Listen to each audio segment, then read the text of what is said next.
Okay, greetings everyone. This is Gerard, editor-in-chief of Filipino Soul Magazine, aka S.G.I.B magazine. The stand for Soldiers Got Intentions to Believe That, because everyone should be sold in for something. A dream, a goal, an idea, a train of something. And host of Gerard, Black in the Philippines with the Truth. Wait a minute, before we get started, let me set the mood.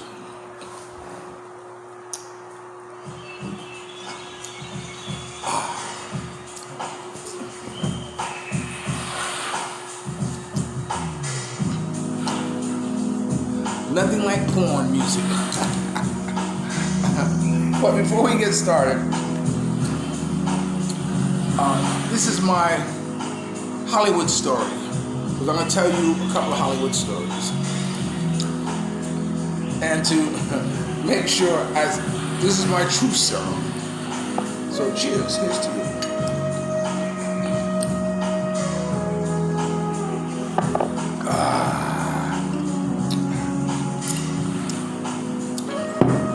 But let me start off with a joke, okay? This back in the day joke. It was this restaurant, this top shelf restaurant, really high class, where the waiters wore tuxedos, white gloves, and they had tongs. If you know what tongs are, tong is the tool that they use to touch things so they wouldn't have to touch it with their hands. So I was sitting at the restaurant, and with these tongs, they put the bread on the plate. They took the napkin, shook it, and put it over your lap. You know, and I said, wow, this place is really nice and clean. I like it. I said, but tell me something. What's that string on your zipper? He said, he said, this place is so clean that when we go to the bathroom, we're not allowed to unzip it, whip it out, and go to the bathroom. He said, we use this string, and with this string, we ease it down. And then we shake until we get out, till we go to the bathroom. I said, wow, that's really something else. But tell me something, how do you get it back in? He said, I don't know about the rest of the fellas, but I use these tongs. Way down the jungle deep, the badass lion stepped on the signified monkey's feet. The monkey said, motherfucker, can't you see while you're standing on my goddamn feet? Oh, that's really way more signified monkey. You know, I know more of it, but I'm never going to because I want to tell you some story.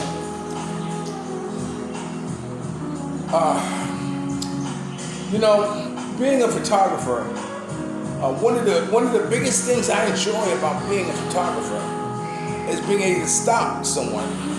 I don't care how famous, I don't care how rich, I don't care, you know, stop them and ask them to give me their time to take a picture of them and do what I want to do. I've had them do some strange things. I can get them to hop up and down or pick somebody up or whatever. And to me, that's power. That's power to be able to have the powerful and the most famous people do what I want in that split second of time.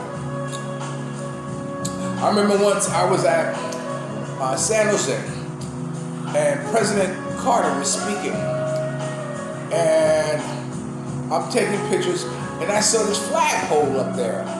I said, I wonder if I climb that flagpole and take a picture of Carter, will the Secret Service come after me? And they probably would, and for that reason alone, I didn't do it. But it was interesting with my life because I could be with the President of the United States that day, and that night be in pool halls or clubs with pimps, hustlers, whores, drug dealers, And it's that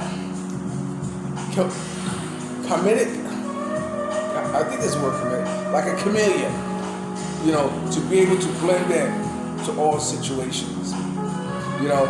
And as a result, it's not that I don't know who I am. It's just that I never truly found my path as far as being what I am. And we'll leave it at that. Now, this t-shirt here, which is very holy, I'm a holy person today. This t-shirt was given to me by Richard Poindexter.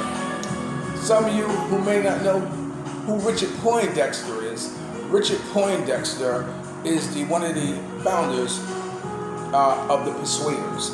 You know, I gave them a Lifetime Achievement Award when I hosted my Help Make a Dream Come True Awards. I did it once a year, and after the time, I honored someone and gave the Lifetime Achievement Award. Whether someone in the entertainment business, someone in the community. You know, I've given Maxine Brown. You know, she's a very, very famous soul singer from back in the day. Timothy Wilson, who not only did I manage, but I also opened up for him whenever he did solo. Timothy Wilson was the first East Coast artist to be signed to Motown. Check that out. And he was also married to Barry Gordy's first wife. So,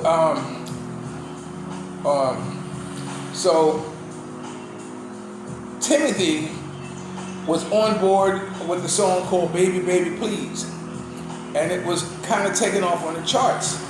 But Barry Gordon shelved it because at that time the Temptations, they finally gave the no-hit Temptations, finally had a song that was going to make the charts. And the song is called The Way You Do the Things You Do. So at that time, Barry Gordy took Timothy Wilson and shelved him because at that time he had a crooner. He had Marvin Gaye. So he put all his energy into the Temptations. And Timothy Wilson, who did Baby, Baby, Please, My Queen of Hearts, Wedding Bells, which was a million seller, he did a number of songs. And for the remainder of his years, he was the lead singer for Frankie Lyman's Teenagers. So you can still catch him on YouTube, or go to my YouTube and you'll see him singing as Frankie Lyman's Teenager. But anyway, and Frankie Lyman's Teenagers, you know, they did Why Do Fools Fall in Love. His life was cut short because he ended up getting stabbed or something like that over a drug deal or something along those lines. But anyway, you know, so I gave him a Lifetime Achievement Award. Timothy is long since passed away. But that was the reason why Timothy Wilson left. He left Motown and he went on to, I think, George Kern in Philly or something like that, you know, and started recording with them. He recorded with a number of labels. But one time, I was working with the Godfather Soul, Mr. James Brown, photographing for Miss Vonney Hilton Sweeney, who was the founder of the Pre-Grammy Party. She needs to be in the history books, or at least be honored for what she did for the black entertainment industry, hosting a Pre-Grammy Party that they did once a year during Black History Month to honor the achievements that blacks did, because at the time, only Clyde Davis had a Pre-Grammy Party, and you had to be very special, especially if you're black, to be able to get into that.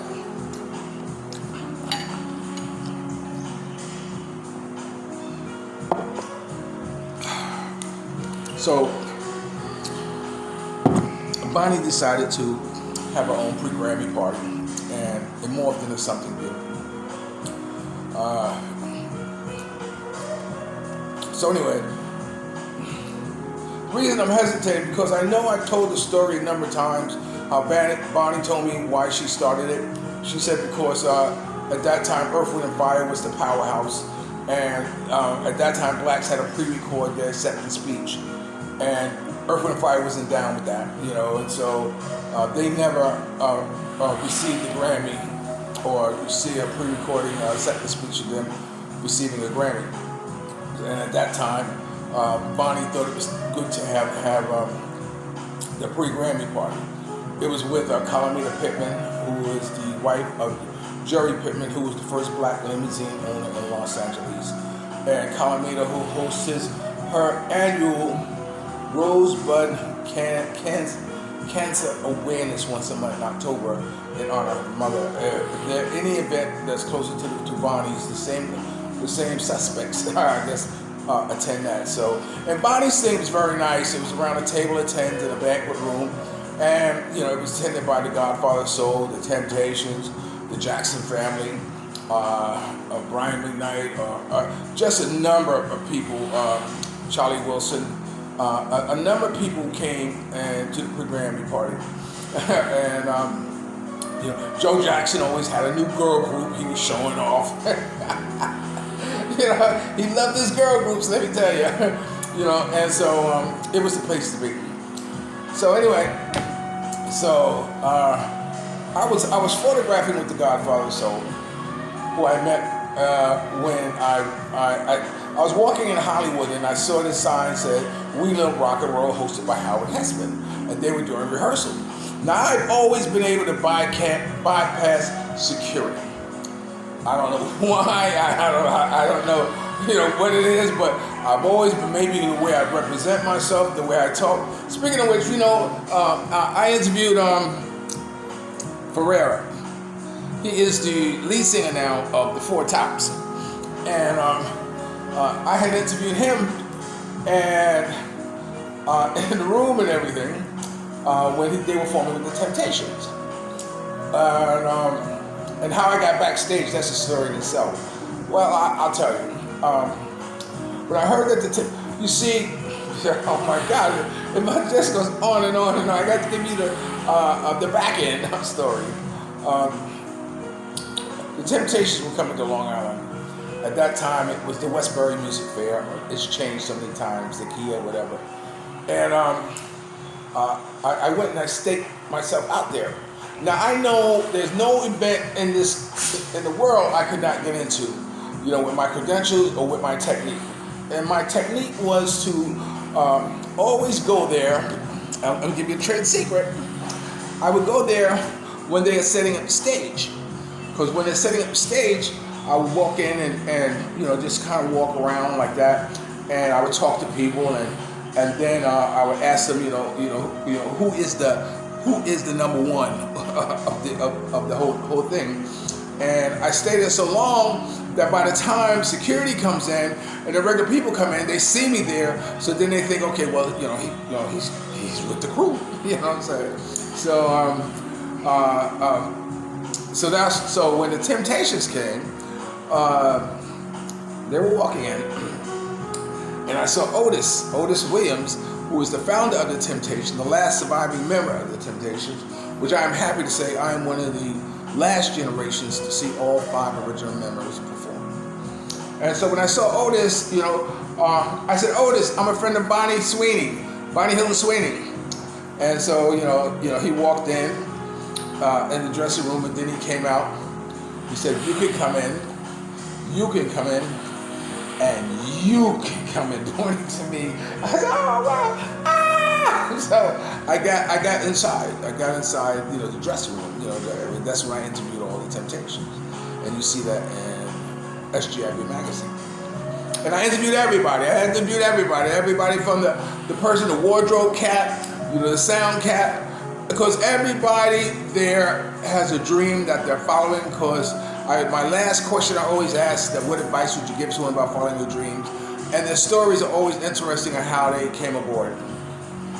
And plus, I saw Otis, you know, while he was eating, you know, he had this melody. At that time, it was Robert Falcon or something, who was the music director. And, you know, he had a keyboard out, and Otis was going over this hook that all of them were standing around singing. And while they were doing this, one other person that was in there was this little midget sister. I mean, she just looked so fine. Oh my God. You know, and so I put it on my bucket list that I want to have a midget. I want her so small I got to help her on the bed. No, I'm only teasing. But she was nice. I never saw, I mean, she was nice. So anyway, so when I interviewed Ferreira, Abdul Ferreira, I think his name, changed it to, who replaced Stubbs. I can't remember his name, Stubbs. Levi Stubbs. Levi Stubbs, who was the original singer of their Four Tops. And boy, was that, I mean, all of these people I have on my playlist every day I listen to. So after I finished interviewing, I said, thank you for letting me to interview you. And you know what he said to me? Thank you for not wearing jeans. Okay? Which is like, wow, you know? Because, you know, you got to give them respect. The one thing about hip-hop that always got me was because, you know, they could be running around all day, 2 days, and jump on the stage and with a mic and go to work. You know, I mean, I don't know how the hygiene is, but according to the, you know, I don't know, it doesn't seem much emphasis is put on their appearance whenever they hit the stage or before they hit the stage or whatever. But anyway, so that's when I saw the signs of We Love Rock and Roll, and I got past security, and I walked around, and then I saw this woman sitting there by herself. I've always been able to gravitate to the most important person in the room. Vonney was that to me. So I sat and chatted with her, and I told her I was a photographer. And she said, would you like to be my photographer? I said, sure. So she said, okay. I'm Mr. Brown's manager. Go back there and photograph him. I said, oh, wow. So I went back there, and I said, Mr. Brown, she told me always wear a suit around him. And she said, you know, go. So I said, Mr. Brown, Vonney sent me back here to take some pictures of me. He was getting dressed with a smile on it. He said, never take a picture of me smoking a cigarette. I said, yes, Mr. Brown. That's why it hurt me, the last documentary that they did of him after he passed away, there was one still picture of him smoking a cigarette. I said, why would they put that in there? Why? I mean, they know he was against that. But the powers that be, whatever they could do to tarnish our image, they would do it. Tears came in my eyes, and Mr. Robert was in there too.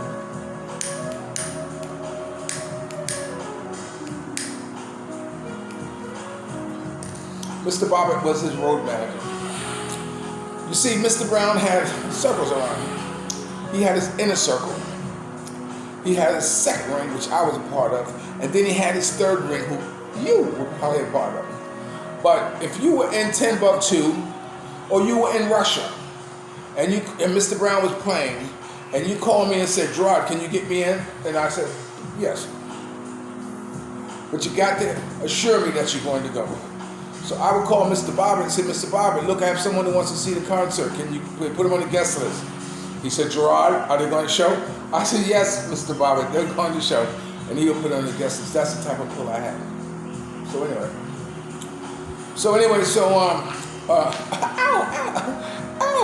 yes, Helen, what is it? Helen, what is it? I guess Helen feels I'm paying you too much attention.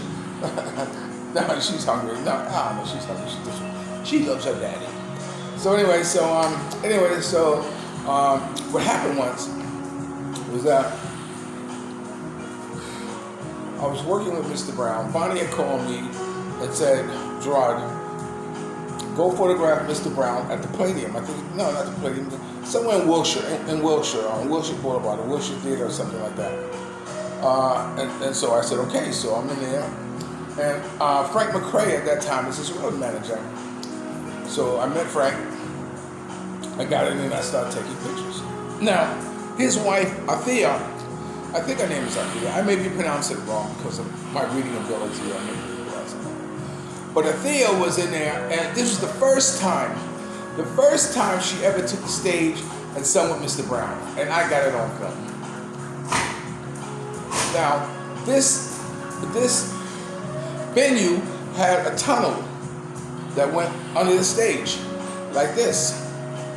So one of the staff members from the venue said, "There's no pictures in here." I said, "I'm Mr. Brown's photographer. What do you mean no pictures in here?"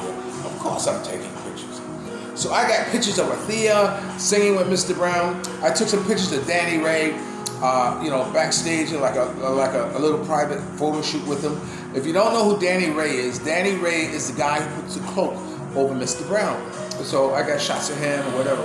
So I'm coming back under there, and this guy comes up to me and grabs my camera. He said, "I told you no." I said, "What are you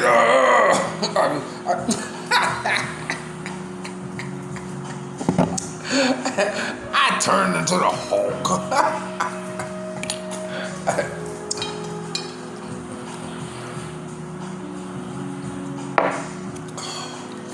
I turned into the Hulk. I threw him on the ground, had my hands on his throat, and said, don't you ever touch my camera." Frank came running under. Now, mind you, Mr. Brown is upstairs. He's performing. So Frank said, "What's going on? What's going on?" I said, "Frank, this guy's trying to take my film." Frank says, "Give it to him." I said, "Frank, what are you talking about? Give it to him." He said, "Give it to him." I said, "Oh, wow, man." I said, "Frank," I felt like he was a real traitor. So I opened up the back of my camera, pulled the film out and exposed it and gave it to him.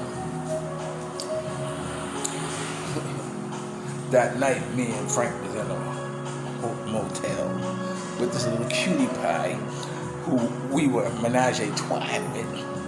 And he went into the back door and I said, "Oh my God, oh. That's why I don't do that shit." So anyway, and we had some moving too fast, and I went to go get something. And I came back. He did mostly all of it. I said, "Frank, oh man." So anyway, Frank owed me money.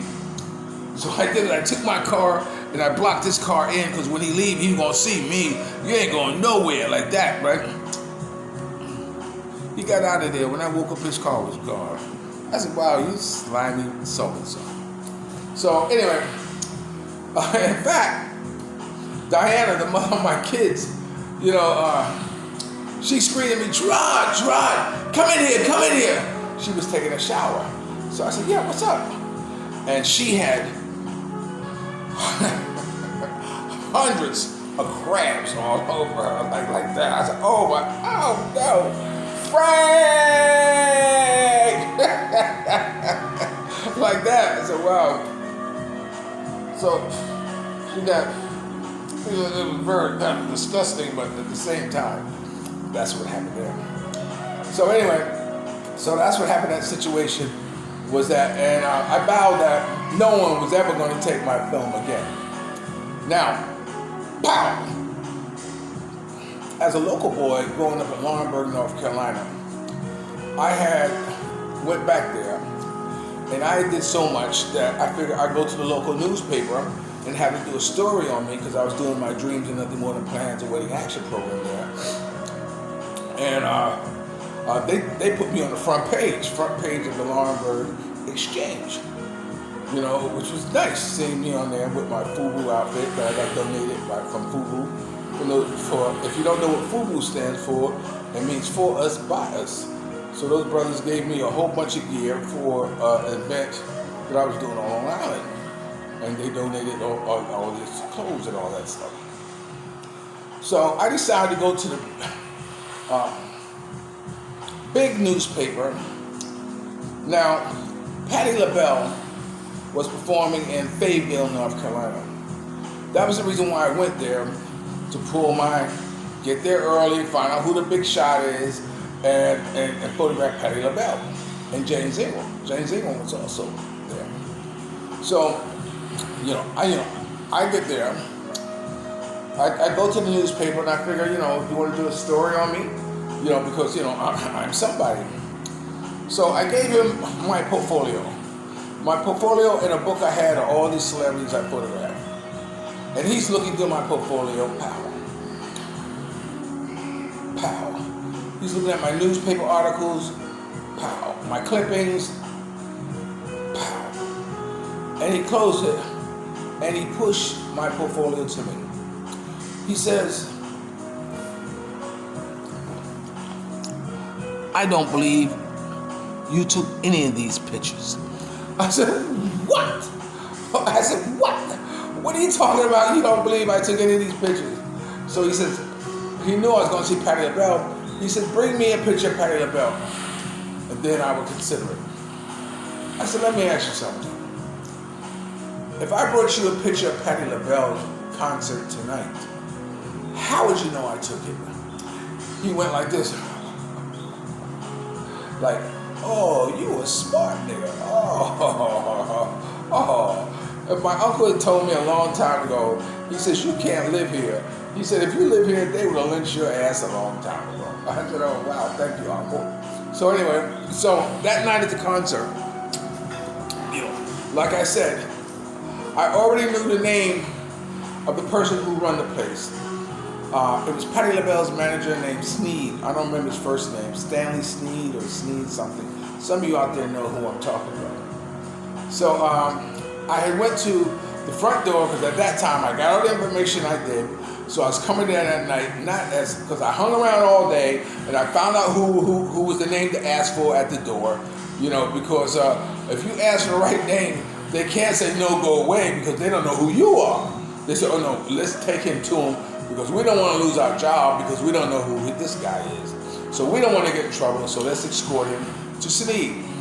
So they took me to Sneed, and I said, Sneed, look, I'm a photographer, a freelance publicity photographer. You hear all my news clippings and all this stuff like this. I want to have a VIP pass to photograph Patti.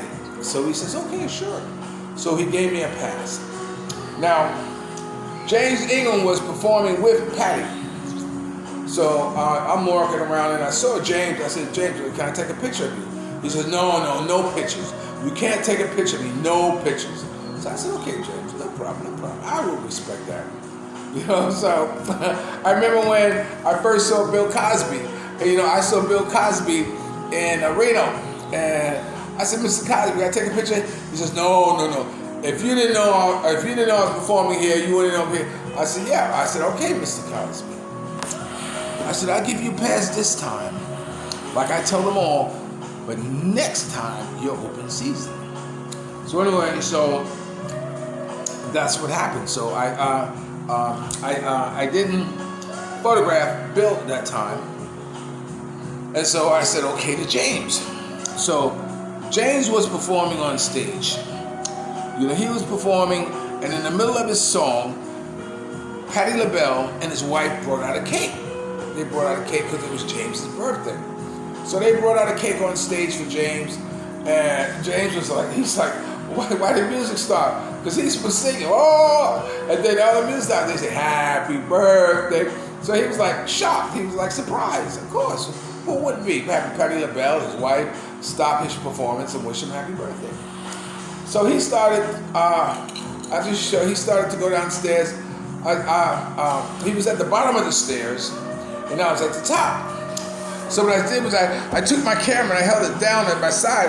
I said, James. He turned and I clicked. I took the picture. So Patti LaBelle is performing now. And so I look to my side. I see James and his goons pointing at me like this. I said, oh, hell.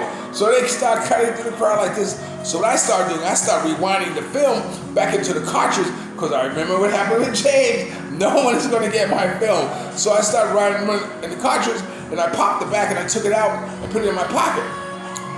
I had a cousin up in the audience. His name is Albert, God bless the dead.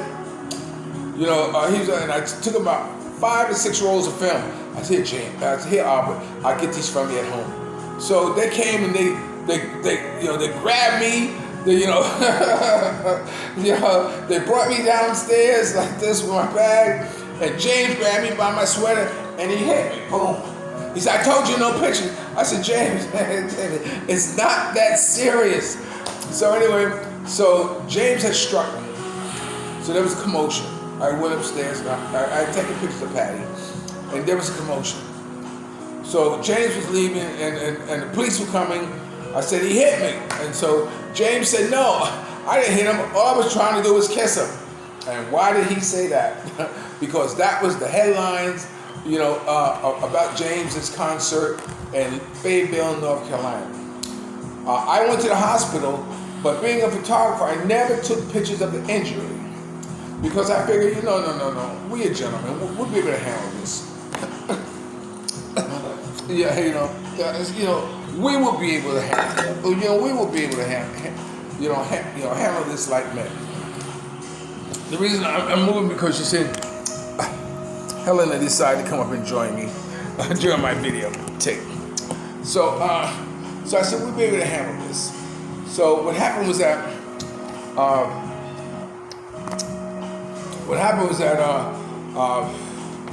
radio stations started calling me from around the country about the incident, about what happened with James Ingram, about him wanting to kiss me and all that stuff. So all this stuff, I got recordings, I got tapes, I got receipts.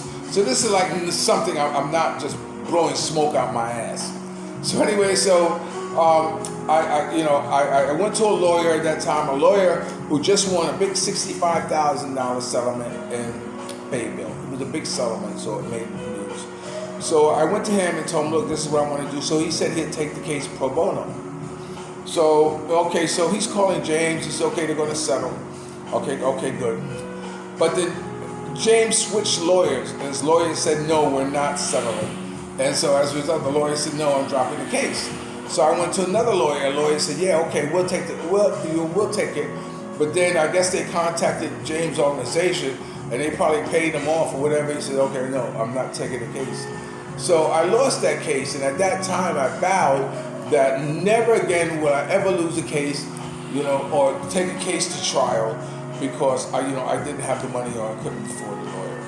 So, when I was leaving the venue, they had my bag, so I didn't have my keys or anything. So I said, look, I can't leave. They got my bag. I got keys.